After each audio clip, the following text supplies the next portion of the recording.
আমার ভাইরা রে, তোমার কথা বাতিল হয়ে গেল। তাই তুমি বলছো কোরআনের নামাজ, রোজা, হজ, যাকাত, মা বাবার খেজমত করলে জান্নাত পাওয়া যাবে। গুরু কেন ধরবো? কোরআনে কি কোথাও আছে? বাবা, প্রথমটা যে তোমার কিছু বললাম না, তোমারে মাফ কইরে দিলাম। হ্যাঁ, তুমি যে বললা 5 ওয়াক্ত নামাজ কোরআনের মধ্যে আছে, পড়লেই জান্নাত পাওয়া যাবে। আমি আনোয়ার সরকার বলতে চাই, এই পাঞ্জেখানা 5 ওয়াক্ত নামাজ তুমি যেটার কথা বলতেছো, এই 5 ওয়াক্ত নামাজের কথা কোরআন শরীফের কোথাও নাই। কোরআন শরীফে 5 ওয়াক্ত নামাজের কথা নাই। কোরআন শরীফে আছে সালাতের কথা। সালাত এক জিনিস, নামাজ হচ্ছে আর এক জিনিস। ঘরের বউ এক জিনিস, আর বউয়ের ছোট বোন শালি হচ্ছে আর এক জিনিস। আমার ভাইরা রে, কোরআনটা সৃষ্টি করছে আল্লাহ আরবি ভাষা দিয়ে, আর নামাজটা হচ্ছে ফার্সি ভাষা। নামাজের বাংলা উপসরণকারী, নামাজের স্পষ্ট বাংলা পূজা, আর সালাতের বাংলা স্মরণ এবং সংযোগ। স্মরণ এবং সংযোগ। যেমন আমার রহির সাধু নামটা নিলাম, এটা স্মরণ হইল। যখন সাধুর ছবি আমার কলবের মধ্যে বাসবো, তখন সংযোগ হইব। আর তুমি যে নামাজের কথা কইতেছো, এই আল্লাহু আকবার, আল্লাহু আকবার, কাবাতে শরীফতে বিসমিল্লাহ, আল্লাহু আকবার, সিজদার মধ্যে যায় যদি মনে হয় গরুগুলো বেনামান কি খাইলো, গরু ঘাস দে মুখ কোন, বসি দে মুখ কোন, আল্লাহর কসম তোমার সেদিন ওই সালাত হইব না। নামাজের বিছানায় যা আল্লাহু আকবার, আল্লাহু আকবার করটিয়া বাজার কখনো যাইমো, ওই নামাজ হইব না। আল্লাহ বলছে তুমি যখন সালাতে দাঁড়াইবা, আমার যেমন শরিক নাই ওই রকম তোমারও শরিক থাকা যাবে না। নামাজের মধ্যে যা বউ সোল টাকা, বর্ষা ব্যাংকের টাকা, সুদের টাকা, ঘুষের টাকার কথা যদি মনে পড়ে, ওই শালাগো নামাজ হইব না, হতেই পারে না। এমনি এমনি শালা না, ওগো বোনক আমি 3 বার করে বিয়ে করে গান জগতে। তাই তো বলছে আমার আমার সারো দমের জিকির করো, পাইলেও পাইতে পারস তুই আল্লাহ নবীরে। ভাবেরই দেশে আলেক শহরে আল্লাহ রসুল বিরাজ করে। আমার বাজান বলছে কোরআমিন দাইমি সালাত, সালাতে হয় মাওলার সাক্ষাৎ। তার রূপ দেখিয়ে চক্ষু শীতল করো, যদি পারো এই কানার দল হুজুরি কালবে একবার নামাজ পড়ো। তুমি কোন সালাতের কথা কার কাছে জিজ্ঞেস করো তুমি? হ্যাঁ, আর সূরা রুম আয়াত নাম্বার 17, ওখানে বলছে সূরা রুম 17 নম্বর আয়াতে বলছে দিনে 2 বার, সূর্য উদয় হওয়ার আগে এবং সূর্য ঢেলে পড়ার পরে, দিনে 2 বার। ওভাবে বলে নাই, বলছে প্রভুর গুণ কীর্তন করো। আর সূরা মারিস আয়াত নাম্বার 23, ওখানে বলছে দায়মন সালাত। তুমি কোন সালাতের কথা আমার সামনে কও, কোন শিল্পী কওয়ার সাহস রাখে না। আমি তো সালাতের মধ্যেই থাকি সব সময়ের জন্য, সালাত ছাড়া তো আমি কিছুই দেখি না। আস্তে, তুমি নামাজ পড়তে পড়তে যদি কপাল কালো করো গো, তোমার নামাজ আল্লাহর দরবারে যাবে না। যদি একদিন তোমার মাতা পিতা গুরুর মনে দুঃখ দাও, এই বাংলাদেশের মানুষ, আমি ইউটিউবের মধ্যে মিডিয়ার মধ্যে বলতে চাই, মা বাবার মনে যদি একদিন কুরসিন কালো দুঃখ দেয়, ওই শালাই যদি নামাজ পড়তে পড়তে কপাল কালো করে, ওর নামাজ আল্লাহর দরবারে কবুল হইবে।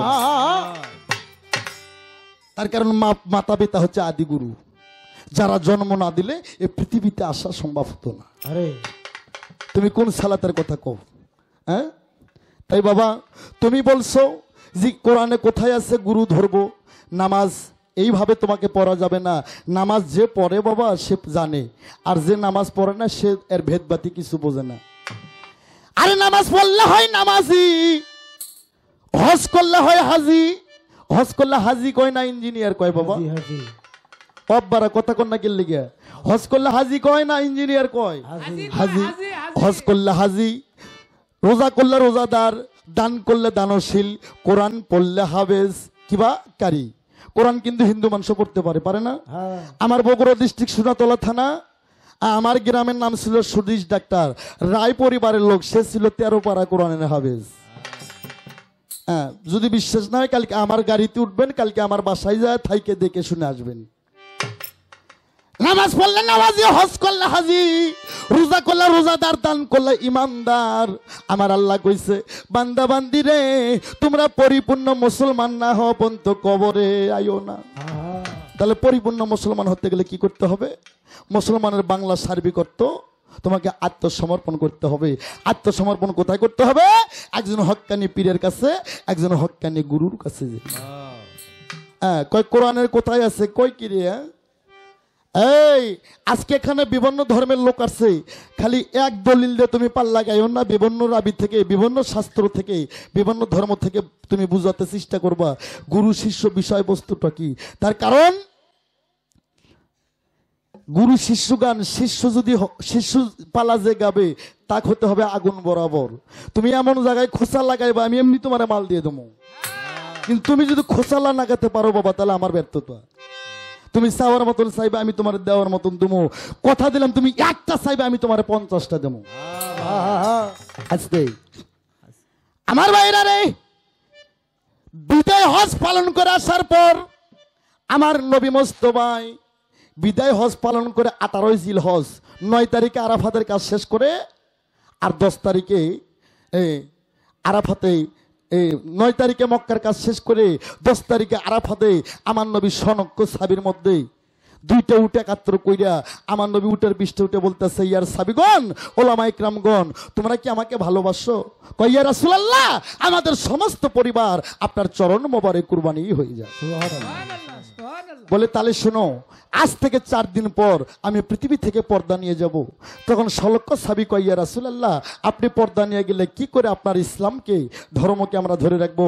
আমার নবী বললেন, আমি 2টা বিরহ বস্তু হয়ে গেলাম, একটা আমার কোরআন সুন্নাহ, আর একটা আহলে বাইয়াত। আহলে বাইয়াত একটা সাবি কয়, হুজুর গো, কোরআন না হয় বুঝলাম, কিন্তু আহলে বাইয়াতটা কি? তখন আমার নবী বললেন, আহাল মানে আমার পরিবার, আর বায়াত মানে আমার বর্জক। একটা সাবি কয়, ইয়া রাসূলুল্লাহ, আপনার তো কোনো পরিবার নাই, আপনার 14 জন স্ত্রীর মধ্যে 3টা স্ত্রী সন্তান হয়েছে, 11 জনের হয় নাই। 3টা স্ত্রী মিলে 3টা স্ত্রী মিলে 3টা ছেলে হয়েছে, আর 4টে মেয়ে হয়েছে। 4টা মেয়ের নাম ফাতেমা, জয়নব, উম্মি কুলসুম। 3টা ছেলের নাম তৈয়ব, তাহের আর মীর কাসেম।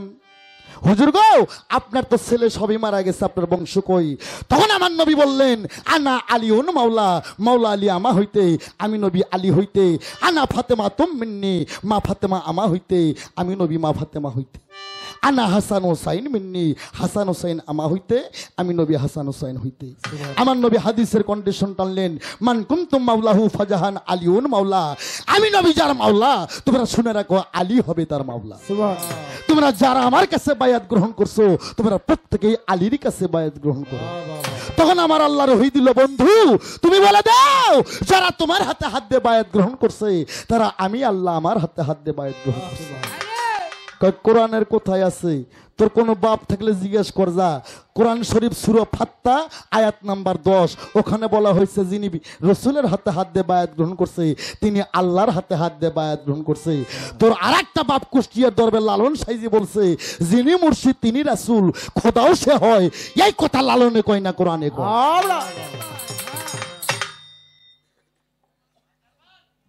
হ্যাঁ, তে কি কমো বাজান, পোলাপান মানুষ। হ্যাঁ, তে তুমি এমন কিছু কইও না, আনোয়ার সরকারকে তুমি আমি সেটা কইতে যাই মনো বাবা, একটু হিসাব কিতাব করে গান গাইও। তুমি চাইবা আমি তোমারে দেবো, আগে একটা গান গাই দাও।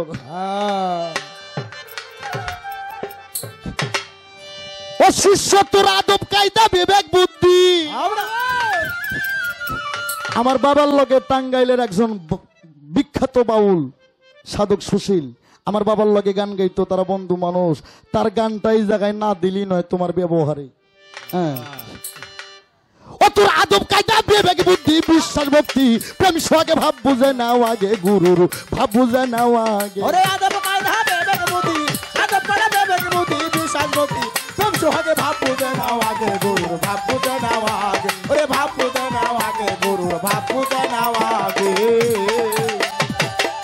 ওরে ধরলে মুর্শিদ পাবি খোদা, নয়নে আইকো সদা, আদবে করো সেজদা যারে ভালো লাগে, আরে যারে ভালো লাগে, আরে যারে ভালো লাগে, আরে যারে ভালো লাগে। আস্তে এদের মতন কিছু শিষ্যর জন্য আজকে তরিকতের কলঙ্ক। এরা কয় স্বামী যদি মরে যায় আর একটা বিয়ে বসা যায়, হ্যাঁ, পীর যদি ভালো না হয় আর একটা পীর ধরা যায়। আরে ভাই করে না এটাই কি কোমরে, তোরকে কপাল খুব ভালো। ওরে ধরলে মুর্শিদ পাবি খোদা, আরে নয়নে তার রাইকো সদা আদবে করো সিজদা যারে ভালো লাগে আরে যারে ভালো লাগে আরে যারে ভালো লাগে আরে যারে ভালো লাগে আরে বেশা মাতা কেউ বেশো না মরণেরই আগে লুভি মন মন রে বেশা মাতা কেউ বেশো না মরণেরই আগে আরে দুদাল বান্দা কলে মাসে দুদাল বান্দা কলে মাসে আরে দুদাল বান্দা কলে মাসর বিচার হবে গুরু তাকে ভাব বুঝে নেওয়া আগে গুরুর ভাব বুঝে নেওয়া আগে ওরে আদব কায়দা বিবেক বুদ্ধি আদব কায়দা বিবেক বুদ্ধি পেশা শক্তি প্রেম সোহাগে ভাব বুঝে নেওয়া আগে গুরুর ভাব বুঝে নেওয়া আগে ভাব বুঝে নেওয়া আগে গুরুর ভাব বুঝে নেওয়া আগে আরে গেলে গুরু শিষ্যের বাড়ি কামিরুল চিশতি বাবা আরে মিলন হলে স্বামী স্ত্রী আরে শুকাবে তোর দেহ তোরই ধরবে নানান রোগে আরে ধরবে নানান রোগে আরে ধরবে নানান রোগে আরে ধরবে নানান রোগে আস্তে এখন অনেক শিষ্য আছে গুরু যদি বাড়িতে আসে এমনি কি আমি মুখ খারাপ করি বাবা গুরু বাড়িতে এলে ওই বেড়াই করে কি গুরু বাইরে দরবার রুমে থুয়ে ওই শালায় বউ নিয়ে যায় ঘরের মধ্যে দরজা লাগায় পীর বাড়িতে গেলে যদি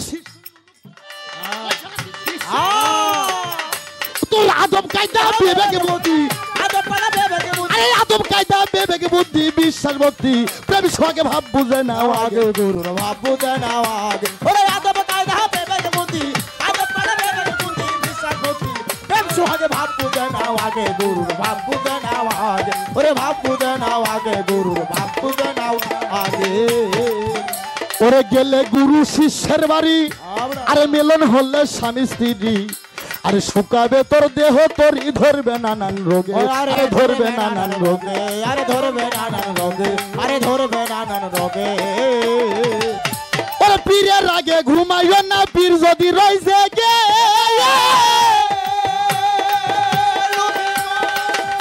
আরে মন রে পীরের আগে ঘুমাইও না পীর যদি রইছে গে তোর হালাল বস্তু হারাম হবে হালাল বস্তু হারাম হবে হালাল বস্তু হারাম হবে খাইলে খানা গুরুর আগে ভাব বুঝে নাও আগে গুরুর ভাব বুঝে নাও ওরে আদব কায়দা বিবেক বুদ্ধি আদব কায়দা বিবেক বুদ্ধি বিশ্বাস ভক্তি প্রেম সোহাগে ভাব বুঝে নাও আগে গুরুর ভাব বুঝে আমার কামিরুল চিশতি আমার শফিকুল বাবার বাড়িতে আসছে কামিরুল চিশতির পানি তৃষ্ণা লাগছে এটা মুখে বলতে হবে কেন শফিকুল বুঝতে হবে আমার দয়ালের এখন পানি তৃষ্ণা লাগছে সাধারণ বিষয় নয় আনিস রে তুমি যেভাবে পাল্লা করতেছো যদি কোনো কুজাত ভক্ত থাকে আর আরো কুজাত হয়ে যাইব কুরসিন কালো তোমার দ্বারাই ভক্তর কোনো উন্নয়ন হবে না হ্যাঁ এই জন্য আমি বলতে চাই গুরু শিষ্য গান গাইতে চাইলে প্রকৃত ভক্ত হইও আর প্রকৃত ভক্ত হইতে গেলে আগে গুরুর কাছে যা গাবিন হইও ওরে আদব কায়দা বিবেক বুদ্ধি আদব কায়দা বিবেক বুদ্ধি প্রেম সোহাগে বিশ্বাস ভক্তি ভাব বুঝে নাও আগে গুরুর ভাব বুঝে নাও আগে ওরে ভাব বুঝে নাও আগে গুরুর ভাব বুঝে নাও আগে বাবা ইশারাতে বুঝে নিও আরে কি ধন গুরু রতি পিও আরে সাবার আগে সইপা দিও যখন যাহা লাগে আরে যখন যাহা লাগে আরে যখন যাহা লাগে আরে যখন যাহা লাগে ওরে ইশারাতে বুঝে নিও বাবা কি ধন গুরু রতি পিও আরে চাবার আগে সইপা দিও যখন যাহা লাগে আরে যখন যাহা লাগে আরে যখন যাহা লাগে আরে যখন যাহা লাগে ওরে সুশীলে কয় পার হইতে মনে আশা জাগে ওরে লুহি মন মন রে সুশীলে কয় পার হইতে মনে আশা জাগে এই প্রাণের ছায়া প্রিয় বস্তু প্রাণের ছায়া প্রিয় বস্তু প্রাণের ছায়া প্রিয় বস্তু সইপা দিও তোমার গুরু হাতেই ভাব বুঝে নাও আগে গুরুর ভাব বুঝে নাও আগে আদব কায়দা বিবেক বুদ্ধি আদব কায়দা বিবেক বুদ্ধি আদব কায়দা বিবেক বুদ্ধি বিশ্বাস ভক্তি প্রেম সোহাগে ভাব বুঝে নাও আগে গুরুর ভাব বুঝে নাও আগে ভাব বুঝে নাও আগে গুরুর ভাব বুঝে নাও আগে ভাব বুঝে নাও আগে গুরু ওরে গুরুর ভাব বুঝে নাও আগে আস্তে বাবা মায়ের পেটে ঝিয়ের জন্ম অত পেশাল পারানো যাইব না, তবে তোমার সংক্ষেপে বুঝাই। কম হবে বাড়ি মাঠ। গর্ভবতী মা যদি রাস্তা দিয়ে হাইটে যায়, একজন যদি ওনারে বোন কয়, দুইজনই বোন হয়ে যায়। হ্যাঁ, 6 মাসে এক কন্যা ছিল, 9 মাসে তার গর্ভ হইলে 11 মাসে 3টি সন্তান, কে জানে তার ফকেরি। বাবা যা আছে বিশ্ব ভাণ্ডে তা আছে মানব, যা আছে বিশ্ব ব্রহ্মাণ্ডে তা আছে মানব ভাণ্ডে। এটা মানব দেহের কথা। 6 মাসে কন্যা ছিল, 6টা মাস তোমার 6টা রিপু বাবা। আর 9 মাসে তার 11 মাসে তার 3টি সন্তান। বাবা প্রতিটা মানুষের মধ্যে 5টা লফস আছে, 5টা রুহু আছে, আছে না বাবা? লফসুল্লাওয়ামা, লফস মুলহিমা, লফস মুতমানিয়া, লফস আম্বারা। এই 3টা নফসকে মাইরা যখন তুমি নফস মুতমানিয়া তুমি পৌঁছে যাইবা, তখন তুমি হইবা একজন প্রকৃত মানুষ। আস্তে তবে আমার শিষ্য গুরুর কিন্তু একটা ক্লাস না বাবা। তো তুমি যে আজকে আমার কাছে ভর্তি হইতে আইলা, প্রাইমারি স্কুলে যখন ছোট ছোট ছেলে মেয়েদের ভর্তি করে দেওয়া হয়, মেয়ে বাচ্চা হলে জিজ্ঞেস করে, মামনি তোমার নাম কি গো? তার নাম বলে না বাবা? তোমার আব্বুর নাম কি, তোমার মায়ের নাম কি? তো বাবা তুমি যে আমার ক্লাসে আজকে মুরিদ হইতে আইলে, তোমার নামটা কি? তোমার বাবার নাম কি, তোমার মার নাম কি? আর তুমি যখন আমার কাছে মুরিদ হইতে আইলা, তোমার গর্ভধারিণী মা বললো, আনিস রে আমার চা আনোয়ার সরকার তোর কাছে বড় হয়ে গেল। কয় হমা, কয় তাহলে আমার 4টা সিস তোর মধ্যে আছে, এই 4টে আমারে তুই দিয়ে যা। বাবা কয় আনিস আমার চা তোর আনোয়ার সরকার বড় হইলো, তাহলে আমার স্যার আমারে দিয়ে যা। আল্লাহ কয় আনিস রে আমার চা তোর মানব গুরু বড় হইলো, তাহলে আমার 10টা শক্তি তুই আমারে দিয়ে যা। আরে 18 শিষ্য মানুষ গঠন। বাবা তুমি আমার কাছে আসার কারণে তোমার মায়ের স্যার তোমার মা নিল, তোমার বাবার স্যার তোমার বাবা নিল, আল্লাহর 10 আল্লাহ নিল, তুমি আমার কাছে কি নিয়ে আইলে? আর তোমার নাম কি, তোমার বাবার নাম কি, তোমার মার নাম কি? যদি কো তোমার নাম আনিস সরকার, এক থাপ্পড় 32টা দাঁতের মারি ফেলে দেব। তোমার নামটা কি এইটা সুন্দর করে আমার খাতায় লেখা তুমি মুরিদ হও, মুরিদের আদ্য তত্ত্ব কি সেটা আমি তোমার হাতত দেবো আজকে। না খারাপ কইলাম বাবা? আজকে আজরাইলের লাগুর পাইছে রে। মনে করছে আমার ওস্তাদ তো আমারে কিছু কইব না। আমার বাজান রশিদ সরকার কইছে, আনোয়ার শোন, মঞ্চে উঠলে কোনোদিন যুক্তি করে গান গাবি না, যুক্তি করে গান আনোয়ার সরকার গায় না। আমি গান করি, হয় আমি গোল দেই না হয় গোল খাই। যুক্তি করে আনোয়ার সরকার গান গায় না, আমার বাবা রশিদ সরকার গায় না। দে বাবা তুমি একটু পরিচয় পত্র দিও, একটা প্রার্থনামূলক গান থাকবে আমার পাঞ্জুসা ঘরে।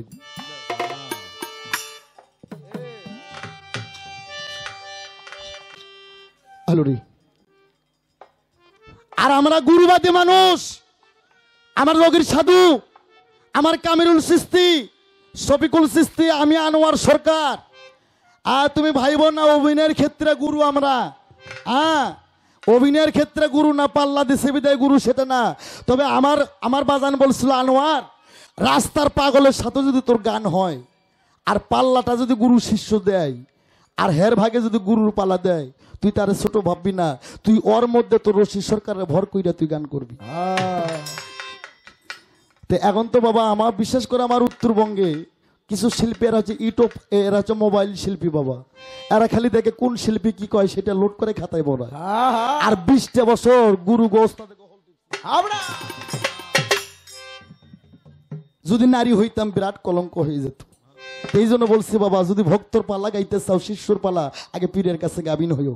গাবিন ভাষা বোঝেন না আমার বগুড়া ডিস্ট্রিক্টের? আগে পীরের কাছে প্রেগনেন্ট হইও। আর আমরা সেই আল্লাহর ইবাদত করি, ও দেখা জিনিসের ইবাদত আমরা করি না। যেটা দেখা যায়, যেটা হক বিচার করে তারই ইবাদত আমরা করি।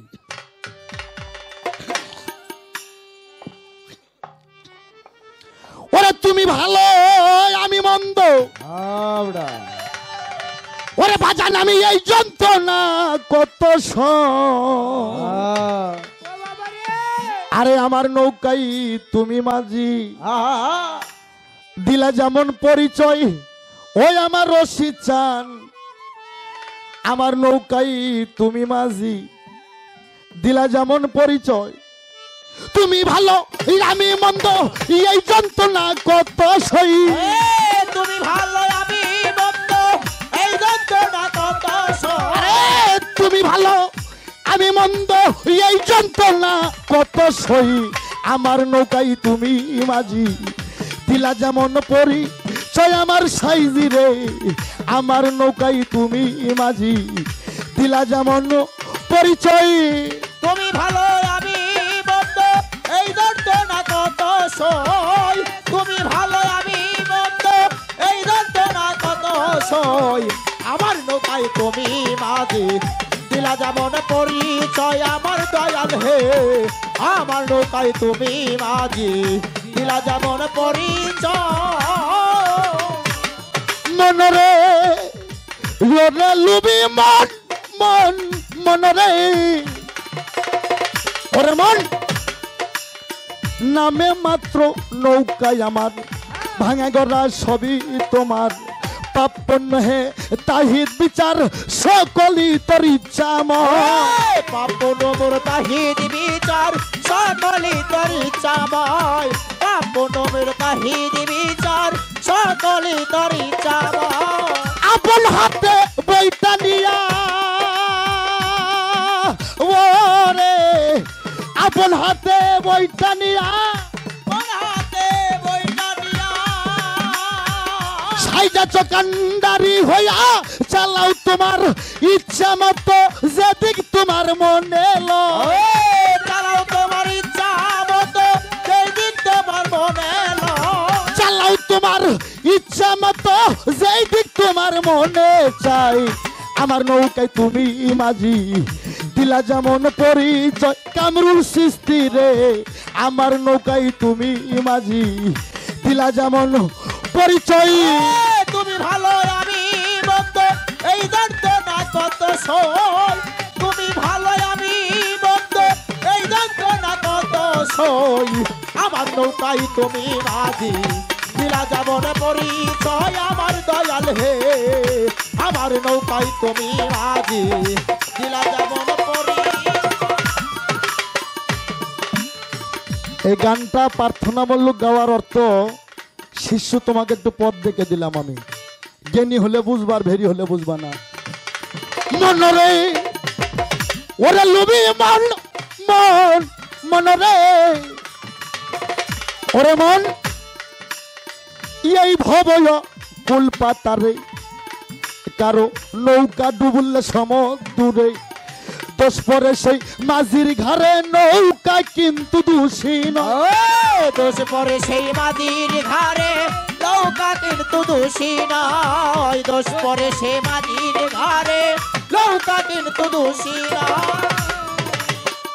তবে কিসে হইলাম দোষী ওরে, তবে কিসে হইলাম দোষী। ফল করণী রবে বসি করিতেছ ভাবুদয়।